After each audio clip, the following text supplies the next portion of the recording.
time. For the audience, we're laughing because we had a technical glitch, and it was like literally solved it right as we went live. So there we go. Happy Friday. Happy Friday. I mean, I feel like today that's like an understatement for me. I desperately need the weekend, and here we are. The weekend has shown up. Yes. So I am thrilled as well. My on a personal note, and you know what this is like. My oldest daughter is coming to visit on Sunday from California, so nice. So yay for a couple days. Those of us that have adult children who live away, there's that certain excitement when I know. Well, I will also have, not quite a full house because my youngest is away at school still, but my older ones are visiting this weekend also. So I think that's, it's very exciting for those of you who are in your 20s and like, you're saying can't relate to what you and Lenny are saying right now. Like, just keep in mind, like, it means so much. So it is when you visit your parents, they really like it. Maybe you guys can relate to this, that there is no better feeling for me as a father than when all of my family is under my roof. Yeah. And just that sense of, I know where everybody is. They're all safe. Everybody's good. Right. Friends of mine used to say, we used to camp when our kids were younger. We used to camp, and I loved getting in a tent at the end of the night and like having everything zipped up and being like, here's all my people. I can literally touch all of them. Like the 3 kids, like here's 1 head, 2 head, 3 heads. Here's me and my husband. We're good. All 5 of us in a very confined space. Like, yes. That's why I camped. I camped because of those 5 of us in a 4x6 space. there's something, and you don't even recognize this like low level anxiety. I mean, I'm anxiety is probably not the right word, but there's just always this sense of, are they okay? Where are they? As a parent, and don't recognize it until everybody is all together, and oh, that's what it is. Right. I know everybody is okay. Feels like. I know this is totally not the right. It's not, but oh well. Hey, it's been a weird week. I mean, let's take it. 9/11, et cetera. Been a weird week. So let's appreciate those things that bring us joy. Let's appreciate those things that bring us joy. Yes. As opposed to things that don't bring us joy, like data quality issues. Good segue. Boy, that was good. You're like, guys, all right, we're going to get us on track now. Good job. I'm always able to figure out something, even if it's a joke. Anyway, so we're going to keep mistress of the segue. About data quality. There's a few things that came up with data quality, and I feel like let's talk about it in the context, these few pieces, because it has to do with our industry. It has to do with kind of the AI disruption that our industry is looking at. So kicking it off with these 2 solid thought pieces to read, right? So CleverX released a 2025 market research industry report. It's very good. It's really good. I literally got lost in it this morning and read. It was easy to read. Yep. It explains 6 market forces, of which AI disruption is one of them, but the fraud crisis, data quality, or data integrity issues. But it also goes into geopolitics and GDPR compliance issues. There was something in there that I thought was interesting, Lenny. I'm sorry, I'm doing a lot of talking. I dug in, and I dug digging in. They talked about a zero tolerance environment and your reputational risk. And I thought that was a really interesting section of this report about how, and I think we've talked about it before, but how quickly trust can be broken in today's environment. And how the, kind of implications of broken trust when it comes to data. The implications are great. So this report, worth a read if you're. Absolutely. Yeah. Please check out the link, guys. That they had sent it to me, and I wasn't intimately familiar with CleverX, aware of them. And actually, since then, I've opened up a dialogue with the CEO. I thought it was really well done. Yeah. And there's a quote in here that I pulled up. The research firm, it says the report, the writers of the report, the research firms pulling ahead in 2025 share one trait: they stopped waiting for market conditions to improve and started improving their own operations instead. And I'm like, mic drop. That is a fantastic statement. Yeah, it really is. I've incorporated, I pull lots of different data sources to try and get a view of the industry. This is now it is in my perplexity room that I have built to as one of the sources that I'm drawing on to help look at what's the trajectory of the industry. So very well done. And to your point, definitely highlights the data quality issues. And then we had our data quality co-op open letter. They are, so data quality co-op is trying to be a clearinghouse for data, effectively for data quality, and creating a scoring metric for all intents and purposes dashboard to understand your sources of data and the quality overall. It is a commercial play, so be aware of that. But it's a very unique approach to looking at this and having that clear clearinghouse to be redundant. Good stuff. Good. It is. Whether it's the perfect solution for everybody, that's up in the air, but they're really pushing for a solution, that helps to address the issue. And hats off to anybody who is doing that. Yeah. Well, and it says right at the top of this, it's time to stop admiring the data quality problem and start building solutions. And I'm like, it's kind of true, right? Yeah. Like oh, look at it. Oh, look. Talk about the problem. Let's understand the problem. And in the world of problem solving, if you get stuck at understanding the problem, you will never get to ideas for fixing it, developing those ideas, and implementing a solution. We've got to get out of clarifying the problem. Stop admiring the problem. I thought that was a really powerful statement. Another quote, enough has been said about the problem of data quality. Enough. We have clarified. We understand. Do something about it. So we need solutions. Yep. And good. Then, to your point of putting that together, the Forbes report, because what we've been saying, right? This isn't a bad project anymore, right? Data quality is a huge issue. Risk contamination, massive. Forbes underline that, and that it's. Data trust remains the biggest barrier to enterprise AI success. Limited adoption and ROI. And how many have we experienced that? Even utilizing our own AI tools, you get some wonky answers, some hallucination, some misattributed source, and automatically, it's like, oh, well. Now imagine that you're using enterprise level data, competitive intelligence, right? Supply chain, insights, and it's wrong, it's bad.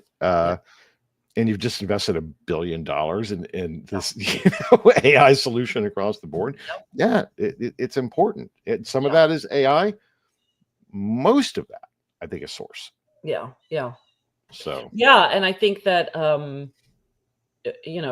to your point, when you pull it all together in some sort of a knowledge hub for access throughout the organization,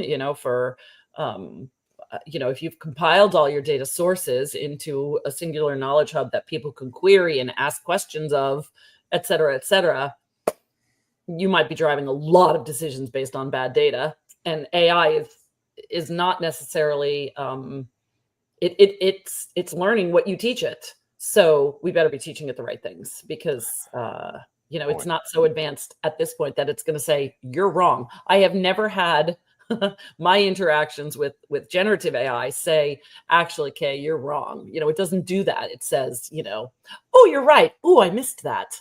Or I see you, good connection. It absolutely, I'm the one calling out the problems in our conversations. It's not saying I messed up unless I say you've messed up.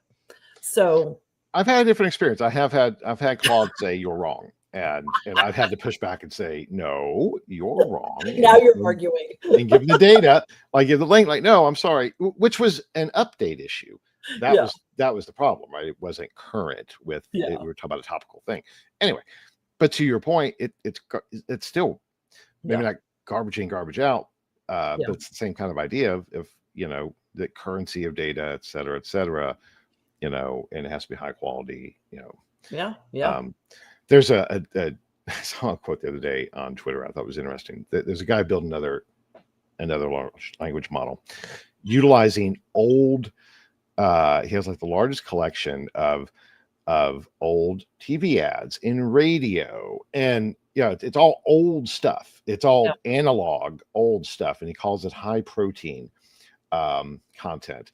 And I thought, that's pretty interesting. Yeah. The of creating non-digital content to digital content as a training set. It was just, but I liked regardless of what he was doing, that idea of high protein, high protein data to train. It was like, that's a pretty good way to think about this. We don't need sugary BS, right? We need good high protein stuff.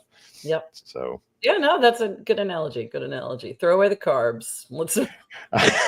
Yeah, well, and it's a lose, as I can attest. That's a tough battle on an ongoing basis. So, Oh, a lot of product launches this week. Lots of them this week. Yeah, more than usual. It was like, damn, here we go again. Boom, boom, boom, boom, boom.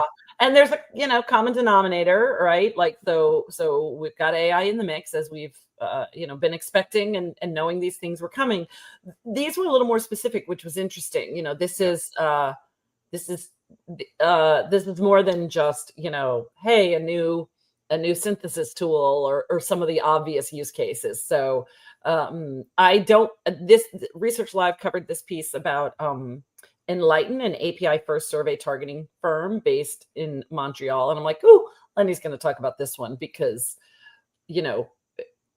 anyway, I just know you are much more tuned into API first survey tool and what that means and why this launch is interesting. I appreciate the credit. I may disappoint you on this one because they were brand new to me as well. I'm only going by what I read, although I'd like to learn more. It appears, and Enlighten, reach out to us. We'd like to talk to you. I think this is pretty cool. It appears to be another data quality layer focused on synthesizing different programmatic feeds for sampling to enhance targeting.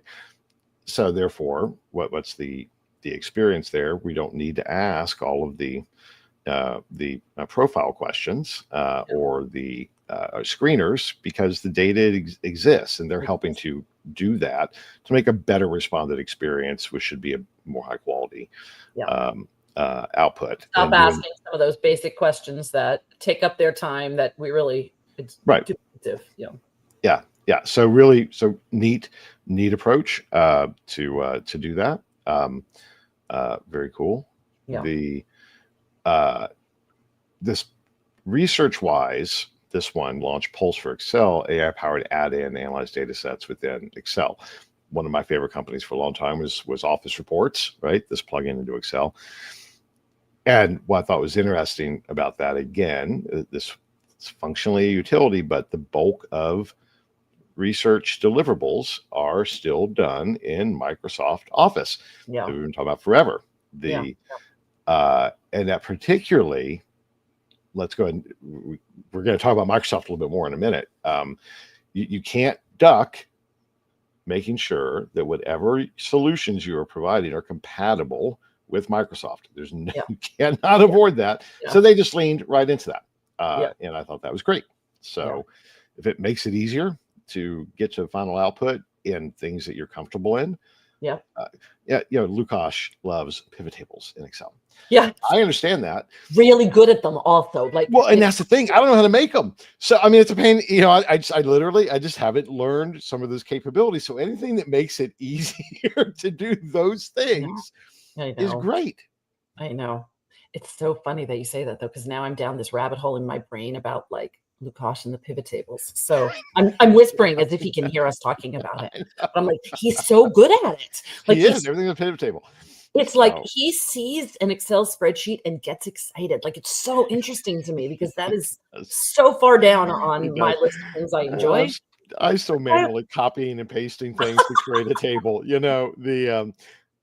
So those point is, hats off ResearchWise. Folks, don't blow off that. Those are, if it saves time, then it's hugely impactful. And this is one of those things that would save an awful lot of time in the platform that it does.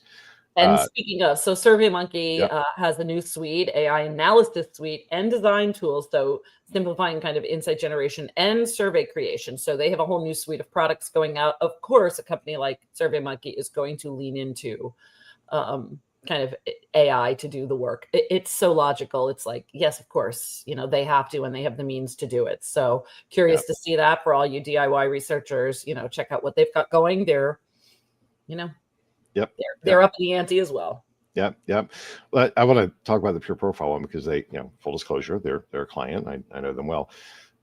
And their own proprietary translation and coding tools are making free. That's the operative thing here is interesting. Is that increasingly what I am seeing is that tools are commodity. We've talked about this. So here's an example of a company that's leaning into that, saying, we're not going to charge you extra for this stuff. It's table stakes.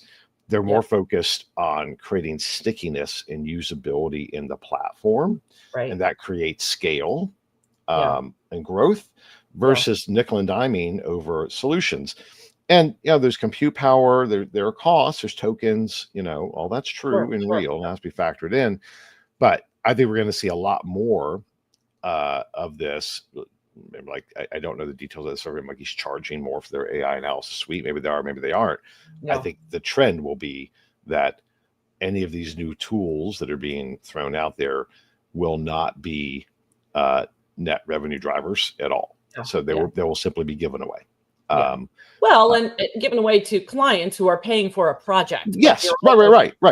They're paying for a project. This is an incremental add-on for, to kind of up the value of that product down the road. It's like, you know what, you can also do this. You can also do this. And on some level, maybe the assumption, and without knowing what Pureprofile's intentions are, but, heck, if they cut out the middleman and some client requests, I certainly, a lot of times clients would come back after the report and say, hey, was there anything like this in the data? Can you just go back in and check this?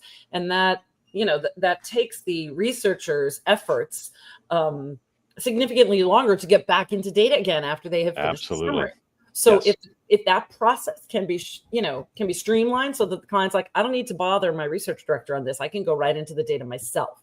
100%. I think there's big cost savings and probably time savings on behalf of the providers. And it builds stickiness or brand loyalty and all of those things. I guess just to sum up, because this has come up a lot this week, I increasingly just have to say, if you are a technology player, your moat is not your technology.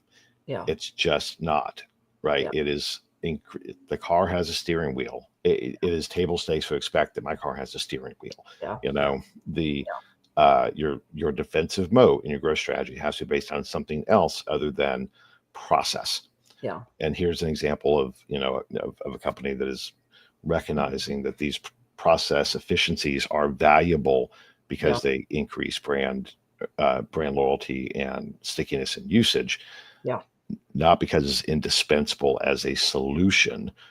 Because there's 1,001 other solutions emerging that can get to the same place.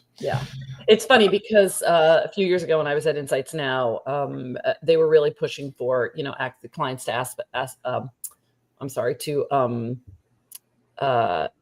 to be able to, access the dashboard, right? For the data dashboard. Now this is 2017, 18, 19 was when I was working there. And it feels like just a little bit more ahead of its time, right? Like one of those, and this, we've talked about this a lot too, like a lot of people who are forward thinking, as that team is, forward thinking, like see these things that they're like, it's really necessary, but adoption is slow. Clients weren't really doing that. They were still in the ask someone else to do it for me stage. Right. And now that the tech is sort of caught up and then clients' mindsets are catching up a little bit, I'm like, now's a good time to launch that tool that you developed, 8 years ago. Well, and there's the next, the good example of the next thing, that Forrester, a self-service AI access tool. Now I think it's interesting. So it's to help clients validate ideas, align the best practices, improve decision-making. So those are use cases, but effectively they're taking all of their massive data of information, making that now accessible through a series of, AI tools and prompts. And one of the use cases they call out in the article is simply, I have a question about that data, just to go in and get the answer to those past data sets, right? Let alone use that to do, I want to test an idea against this. Yeah. So, so yes, the creating those solutions Yeah. so the clients can just go in. I've been struggling with insomnia lately, right? And it's a whole other thing. Anyway, I was up at 3 o'clock in the morning last night, and working on a proposal on my phone on Perplexity based off of this data library I built in Perplexity. You know, so that's the world that we live in, right? That I could just access that, while I'm laying there in bed, trying not to disturb my wife, typing away to draw on for that right now, because that is not what I'm doing. At 3 a.m. I am sleeping so soundly now. I have really struggled. It's been going Sorry. on. It's too long. My sleep has sucked lately. But anyway, that's a whole other thing. A whole other thing we could talk about that too. Apparently we just need to, have a personal conversation these days. But I guess so. But let's move on, because these big tech developments. There is big tech development. So interesting week. I mean, really start with this Microsoft. Because this one there's an article that we're sharing about Microsoft buying AI from Anthropic, which on some level Claude has already been integrated in some things. So this is when you get to this is sort of misleading. This isn't necessarily brand new, but now they're going to integrate Claude into some Office 365 apps. Mm-hmm. Again, there's been other integrations and Claude's been a part of it, and they have Grok integrated with some things, and they have a lot of integrations. We'll just leave it at that. But I think the diversification and to your point, that's one thing. But to your point earlier about Excel and our reliance on the tools, let's recognize, this is the world where Tim lives too. Let's just recognize how the Microsoft tools are used by what percentage of the business world? Right. And that's huge. Why we talk about this stuff. I mean, it's a huge percentage, if not, a solid majority around the world is leaning on Microsoft tools, and all of this is being integrated, and they are also experimenting with which integrations will serve our customer base well, and what's being, moved into our different products. So, so much happening there.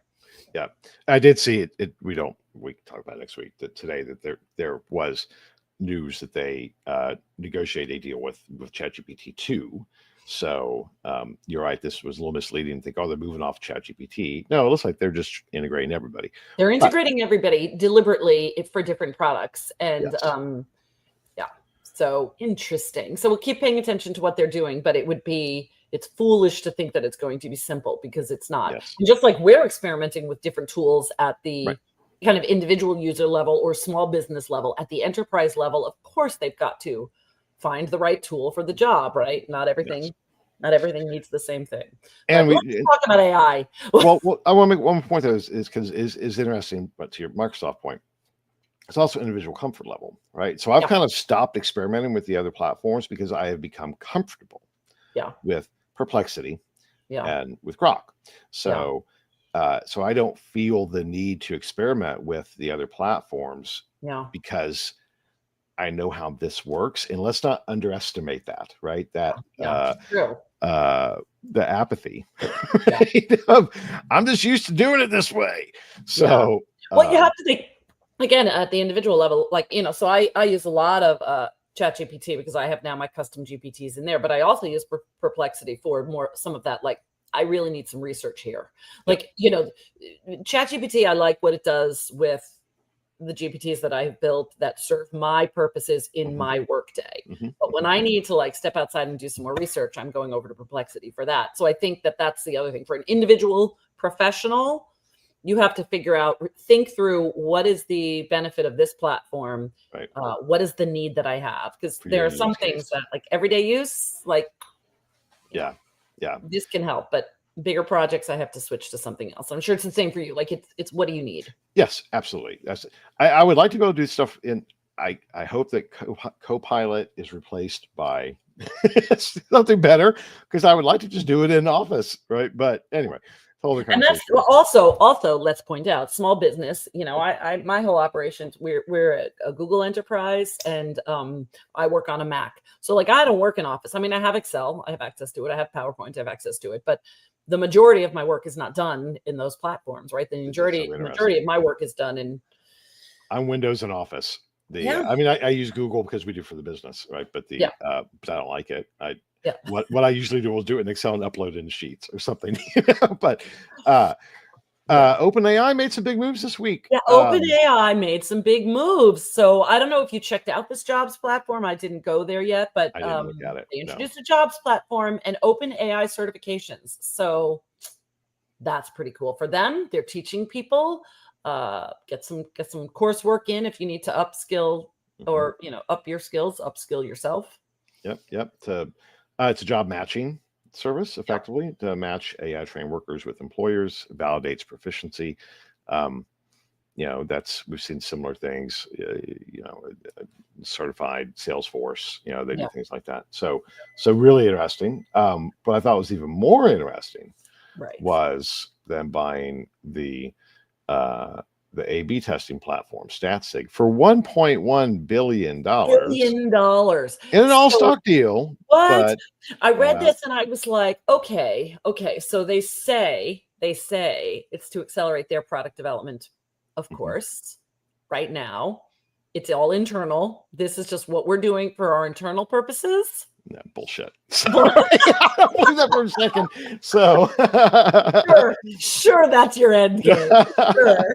Anyway, you don't pay $1.1 billion for something that you're not going to monetize. Billion. I mean, really, is that the cost savings of accelerating their product development process? I mean, there will be a cost savings to their own product development process, sure.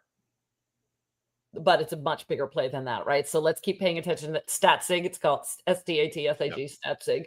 And it's saying, like, right now that is still in existence. It's like, okay, interesting. So let's watch that. And if you're in that kind of A/B testing space, pay attention. It's functionally it's a usability testing app.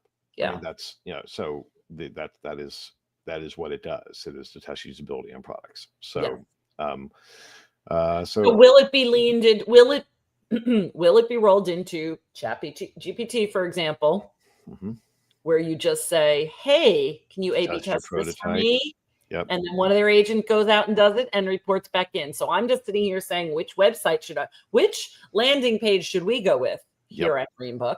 Yep. Put them both in. It does what it does, and then the next thing that is what Lenny and I are.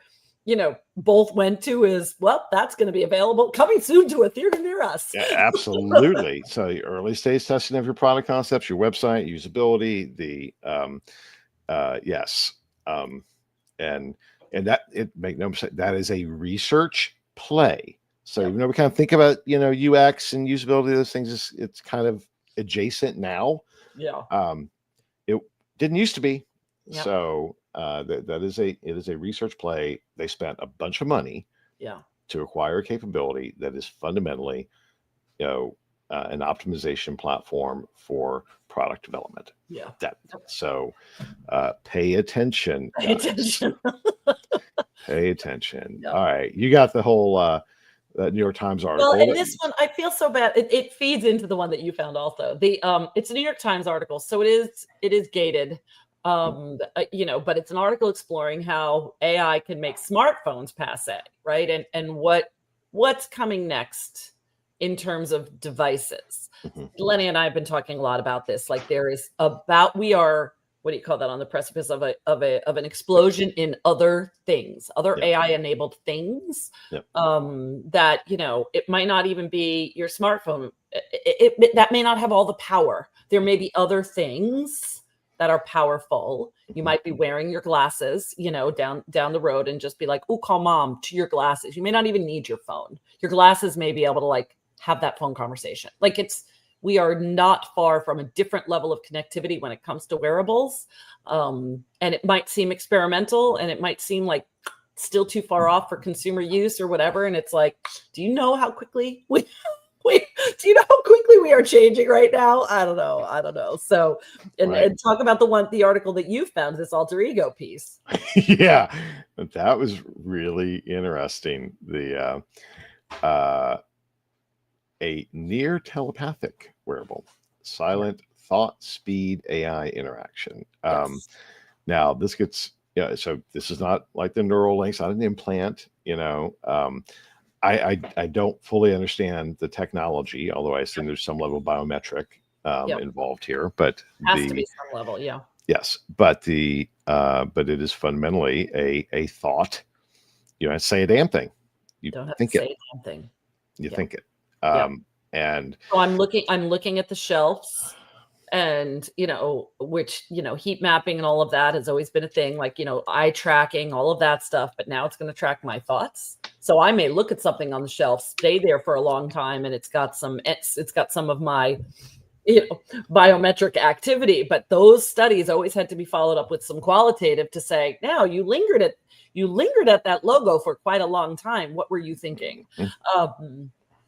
Imagine if it knows a little bit more about what you're actually thinking, and the technology can assess what that thought is and say, oh, you know what? Like a little bit of sentiment analysis right there in our eye tracking, easily done. How? I don't know, but the technology is evolving, and that near telepathic wearable stuff.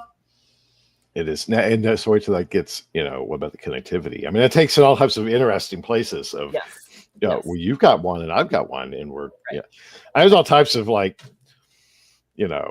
well, and also, with my qualitative researcher hat on, just imagine if somebody's telling me something and then I get an alert like that's, it's not going to say you are, but this is not what they're saying. Say-do model, right? Right? Yes. Right. Yes. Imagine if what they're saying does not track with what they're thinking. Yes. And, we used to have these diagrams. People still have them. I'm just not executing qualitative anymore. So, the think, say, picture where people would, here's what I think about, adult diapers. Here's what I'm, saying about adult diapers, whatever. It was always used for some kind of sensitive subject, and we would then explore that qualitatively. Imagine if we don't need those projective exercises because we're getting data from a wearable. Yeah. I don't know that I want anybody to know what I think on a regular basis. It's probably, but here we are. These technologies exist, guys. That's an episode of an exchange where underneath it says, here's what Karen's really thinking. I think, everybody loves it.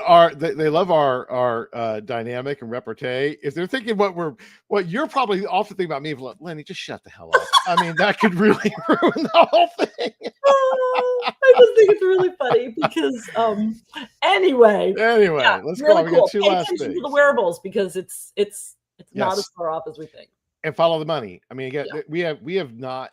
There have been so many articles on wearables over the past few weeks that we have not included in the show. Yeah. Yes, it's true. But just there's a lot still happening there, right? Now what's going to happen is this week we're going to get bombarded with wearable articles. So, probably. Yes, even more. Now talk about this. We have two more to wrap up. Talk about this one, this death of the RFP, because we've been talking about this. We have it. So this was the KSR, just enterprise tech buyers are reshape procurement away from RFPs. A couple of weeks ago, we posted this thing, the day in the life of the agentic researcher, which was just an attempt to try and get a handle on what this looks like. We've been talking about this news that's coming out more and more. Here's more just independent validation that it's not just any process. Procurement is a process. Any process is being shifted. The traditional approach of sending an RFP is now being supplanted by something that is looks a hell of a lot more programmatic and agentic in nature. And this is another data point on that. Yeah, pretty cool. Yeah. And let's wrap with this last piece. A little special, shameless self-promotion on some level. But I full disclosure, have not been able to read it yet. This was we need to talk about it. Lenny, somebody talked to Lenny, wrote a piece about it. That's what this is. Published in Research World. So tell us more. It's just a series called What I Know Now, and in Research World. And it was just it's not your normal interview. It's about kind of lessons learned overall, not just in business, but in life. Retrospective. Yes. So I really enjoyed that approach. If anybody's wondering, what kind of makes me tick a little bit more. You know, I talk about my journey in sobriety. I talk about my failures in business. I talk about all of those things because that was the point of the conversation. And I like that approach overall. It's not appropriate for everything. Yeah. But I think it's good when we give room for humans to breathe. And this was one of those approaches. So hats off to research doing that. I appreciated being one of the folks that they interviewed. And yeah, it was just different. It wasn't me pontificating about bullshit of the future of the industry and blah, blah, blah. It was like, yeah, I really screwed up with that. And, you know, that was a painful lesson from that. And we should just use the phrase, you know, screwed up at bat to you know, in conversation with somebody whose Mets are really driving me crazy right now. So on that note, you brought me right back down again. No. Well, as a qualitative researcher, huh? As a qualitative researcher, you know what that is like, right? I do. You know, getting to know people on a deeper level. Yeah, but hats off to you also for being authentic that way. And I think that's you know, like full circle, you know, we talked candidly in the beginning of this episode about like what it's like to be, you know, parents of grown children at this point. And you know, we talk about how we are parents, you know, both of us are parents, and yes, we have our jobs, but also we have all of the other things, as everybody in the industry does. So as everybody in every industry does. So I think it's important to just remind us of those things, and yes, and past things that have shaped us, whether it's failures or whether it's trials and hardships. All of these things make us who we are today. So hats off to you for being authentic and sharing, because I think I always appreciate that about you. The world needs more empathy and authentic human connection. Yeah. Yeah. You know, because those are the things that unite us rather than divide us. And so there's, I won't take that any further. You can read headlines and know where my head's been about that. So anything that helps perpetuate people to be closer and think about things that make us connect, I'm all for. Yeah. So. Yeah. Same. Yeah. Same. Yeah. So that's our show for the week. September 12th. Next week we're already going to be at the 19th. I can't believe it. I know that it's fun. I mean, the kids want to get the Halloween decorations out. It's like, no, we can't till October 1st, but like that's right around the corner. So settle down. So we'll be back next week, and then we're gonna need a game plan because I'm going to SMR Congress. So I'm flying out Thursday night. So that Friday before SMR, I'm not gonna be here. So we have to either pre-record in 2 weeks or something. We'll solve that problem on our own. We'll figure that out, but we won't miss that week for sure. So yeah. All right, friends. Everybody we'll talk to you all soon. Bye. Have a good one. Bye.